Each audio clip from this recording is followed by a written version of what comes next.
केजरीवाल ने सरकार पर लगाया आरोप, कहा मेरे खिलाफ रची गई साजिश, मैं देश बदलने आया हूं, मुझे कुर्सी की भूख नहीं, 10 साल ईमानदारी से काम किया है। केजरीवाल ने बताया कुछ दिन में छोड़ दूंगा सीएम आवास, कहा आज दिल्ली में मेरे पास घर नहीं, आज मैं आपसे पूछने आया हूं कि चोर कौन है, जनता बताए कि मैं ईमानदार हूं या बेईमान। केजरीवाल ने मोहन भागवत से पूछे सवाल, कहा भ्रष्टाचारियों को बीजेपी में क्यों कराया शामिल, क्या बीजेपी का देश भर में पार्टी तोड़ना सही, क्या बीजेपी की इन हरकतों से सहमत है आरएसएस। अमित शाह की आतंकियों को दो टूक, कहा आतंक को पाताल में करेंगे दफन, जम्मू कश्मीर में बंकर की जरूरत नहीं पड़ेगी, गोली का जवाब गोले से देंगे। जम्मू कश्मीर के नौशेरा में अमित शाह की हुंकार, आरक्षण को लेकर कांग्रेस पर साधा निशाना, कहा जम्मू कश्मीर के लोगों का छीना गया था अधिकार। राहुल गांधी पर अमित शाह का हमला, कहा राहुल करते हैं आरक्षण खत्म करने की बात, हम आरक्षण खत्म होने नहीं देंगे। हरियाणा के जिंद में यूपी के मुख्यमंत्री योगी आदित्यनाथ ने चुनावी सभा की, सपा पे साधा निशाना, कहा 2017 के पहले यूपी की दशा कैसी थी ये सबको पता है। सीएम योगी ने अपने भाषण में कहा बीजेपी के राज में बिना भेदभाव सभी को मिल रहा योजनाओं का लाभ। गाजियाबाद में जूस में यूरिन मिलाने के मामले में बुलाई गई महापंचायत, हिंदू संगठन के लोग भी हुए शामिल, संत समाज के लोगों का गुस्सा सामने आया। एटा के गांव पहुंचा शहीद बीएसएफ जवान सुखवासी लाल का पार्थिव शरीर, परिवार वालों का रो रो कर बुरा हाल, जम्मू कश्मीर में हुए सड़क हादसे में मौत हुई थी। गोरखपुर में सीएम योगी ने सुनी जनता की समस्याएं, अधिकारियों को तुरंत समाधान के निर्देश भी दिए। मथुरा में बड़े स्तर पर चल रहा धर्मांतरण का मामला, सूचना मिलने के बाद हिंदू संगठनों ने किया हंगामा, घटनास्थल से पुलिस एक ताइवानी नागरिक समेत कई लोगों को थाने लेकर गई। यूपी के फैजाबाद में से सांसद अवधेश प्रसाद के बेटे अजीत प्रसाद पे मारपीट का आरोप, एक युवक को अगवा कर मारपीट की बात सामने आई, जांच कर रही है पुलिस। गाजियाबाद में बदमाश ने लॉरेंस बिश्नोई के नाम पर मांगी 2 करोड़ की फिरौती, व्हाट्सएप कॉल पर दी धमकी, पुलिस ने केस दर्ज कर सर्विलांस टीम का गठन किया। उधर फिरोजाबाद में लेखपाल रिश्वत लेते वीडियो वायरल सामने आया, डीएम ने कार्रवाई करते हुए लेखपाल को सस्पेंड किया है। हापुड़ में पुलिस ने सड़क किनारे लगे होटल के बोर्ड को हटाया, होटल संचालक ने पुलिस के मना करने के बाद भी बोर्ड लगाया। रायबरेली में वाहन चालकों से ट्रैफिक पुलिसकर्मी की बदसलूकी, कागज मांगने पर ना देने को लगे भत्ती गाली दी गई, वीडियो वायरल हुआ। दिल्ली में नेशनल मेडिकोज ऑर्गेनाइजेशन ने आयोजित की साइकिल रैली, विभिन्न मेडिकल कॉलेजों और अस्पतालों सहयोग से निकाली गई साइकिल रैली। यूपी के बरेली में बदमाशों और पुलिस के बीच मुठभेड़ हो गई, गोलीबारी में 2 बदमाशों के पैर में गोली लग गई, वहीं पुलिस के जवान भी घायल हो गए। बदायूं में व्यापारी से लूट को पुलिस ने फर्जी बताया, जमीन विवाद के चलते परिवार के ही सदस्यों ने की थी मारपीट, पुलिस ने सभी 5 आरोपियों को गिरफ्तार किया। बिहार के समस्तीपुर में पति के लिए आपस में भिड़ी 2 पत्नियां, कई घंटों तक सड़क पर चला high voltage drama, video social media पर वायरल हुआ। हरदोई में गुस्सा चढ़ने पर युवक ने तोड़ी दुकान, पुलिस को देख ठंडा हुआ गुस्सा, हाथ जोड़कर माफी मांगी। बिहार के समस्तीपुर में रिश्वत लेते पुलिस का वीडियो हुआ वायरल, शराब की सूचना मिलने के बाद छापेमारी के लिए पहुंची थी पुलिस।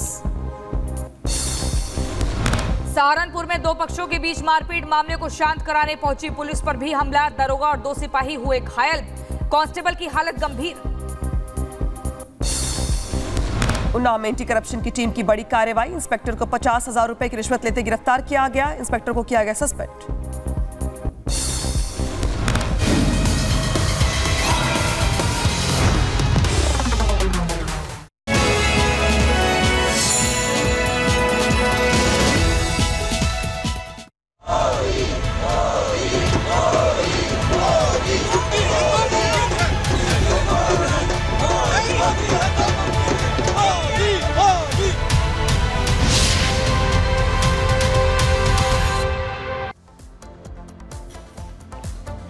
अमेरिका में मोदी, क्वाड शिखर सम्मेलन में हिस्सा लेने के लिए प्रधानमंत्री नरेंद्र मोदी अमेरिका पहुंचे तो पूरा अमेरिका मोदी मोदी के नारों से गूंज उठा। चूंकि कई देशों के बीच युद्ध जारी है, इसीलिए सभी देशों की निगाह प्रधानमंत्री नरेंद्र मोदी पर थी। हर कोई भारत के स्टैंड को जानना चाहता था और हुआ भी वही। जब प्रधानमंत्री नरेंद्र मोदी क्वाड के मंच पर पहुंचे तो उन्होंने खुलकर बाइडेन के सामने भारत का स्टैंड रख दिया और बिना नाम लिए चीन को धो डाला। कैसे, ये रिपोर्ट देखिए।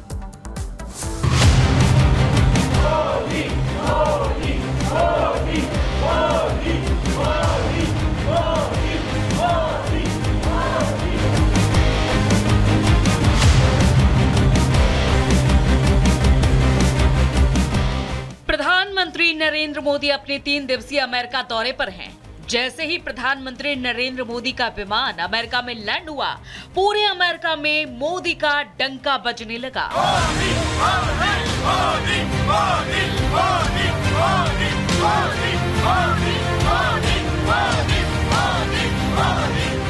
काफी इंतजार के बाद आखिरकार वो पल आ ही गया जिसका भारत, अमेरिका और दुनिया भर के तमाम देशों को इंतजार था। मौका था क्वाड की बैठक का। प्रधानमंत्री नरेंद्र मोदी पर दुनिया भर की निगाहें थी कि पीएम मोदी चीन को लेकर आखिर क्या रुख अपनाएंगे और भारत का स्टैंड क्या होगा। लेकिन क्वाड की बैठक को जब प्रधानमंत्री नरेंद्र मोदी संबोधित करने आए तो उन्होंने बता दिया कि आज का भारत 2024 का भारत है। ये मोदी का भारत है जो किसी के सामने नहीं झुकता। प्रधानमंत्री नरेंद्र मोदी ने 2 टूक कह दिया है कि क्वाड संगठन किसी देश के खिलाफ नहीं है, लेकिन हाँ, जो लोग अंतर्राष्ट्रीय संप्रभुता को नहीं मानते, अंतर्राष्ट्रीय कानूनों और संधियों का उल्लंघन करते हैं, ये संगठन उनके खिलाफ है और अंतर्राष्ट्रीय व्यवस्था का पक्षधर है। साझा डेमोक्रेटिक वैल्यूज के आधार पर क्वाड का मिलकर साथ चलना पूरी मानवता के लिए बहुत ही महत्वपूर्ण है। हम किसी के खिलाफ नहीं हैं। हम सभी एक रूल्स बेस्ड इंटरनेशनल ऑर्डर, संप्रभुता और क्षेत्रीय अखंडता के सम्मान और सभी मसलों के शांतिपूर्ण ढंग से हल निकालने का समर्थन करते हैं।